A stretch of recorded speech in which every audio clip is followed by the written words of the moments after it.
Вясна пачынаецца з добраўпарадкавання, утульнасці, прыгажосць нашага горада і раёна. Гэта наша агульная справа. Дапамагчы стаць лепш, прыгажэй і чысцей роднаму гораду, аграгарадку, роднай вёсцы ці пасёлку пасля зімовага перыяду можа кожны з нас. А пакуль вы разважаеце, калі ж далучыцца да мерапрыемстваў па добраўпарадкаванню, мы прапануем вам паглядзець, што ўжо зроблена. Вясна – час перамены і абнаўлення, таму ў гэты перыяд калектывы арганізацый і прадпрыемстваў наводзяць парадак на сваіх тэрыторыях. Кіпіць работа па ўборцы смецця, леташняга лісця, сухой травы. На территории города Шклова и на селе проводим большие работы по благоустройству территории и наведению порядка. Убираемся от жухлой травы, листьев, которые налетели, обрезаем можжевельники, туи, готовим клумбы, готовим цветы для посадки.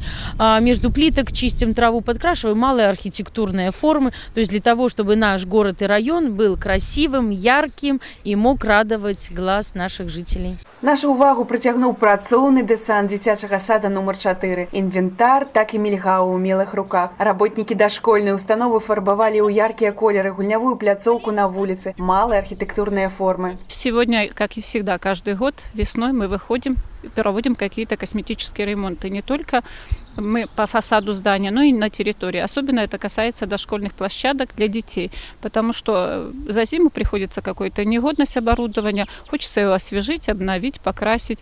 Поэтому провели ревизию всего оборудования, закупили краски. И на сегодняшний день мы проводим ремонтные работы и покраску игрового оборудования для детей. Зачем? Во-первых, это красиво. Во-вторых, это безопасно. В-третьих, это радует глаз не только детей, но и наших родителей. И хочется, чтобы мир вокруг наших детей был поярче, покрасивее и был более сказочным, потому что детский сад для детей – это второй дом, и все-таки детский возраст – это мечты, сказки, фантазии.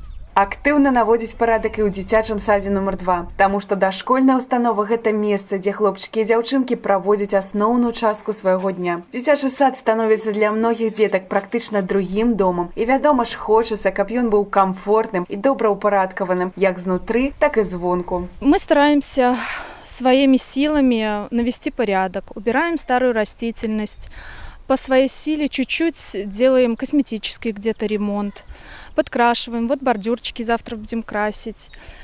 Ну, стараемся хоть немножечко приукрасить наш детский сад. В наших планах перекрасить все спортивное оборудование, весь инвентарь, который у нас есть, мы перекрашиваем каждый год, наши заборчики детские. Хочется, чтобы наш сад всегда был красивым и ярким, чтобы всегда им все, когда шли мимо, любовались. Не застаюцца ў баку і простыя гараджане, бо кожны двор і тэрыторыя вакол візітная картка жыхароў. Важно следить за нашими домами, соблюдать чистоту, но и также быть примером, как мы это делаем.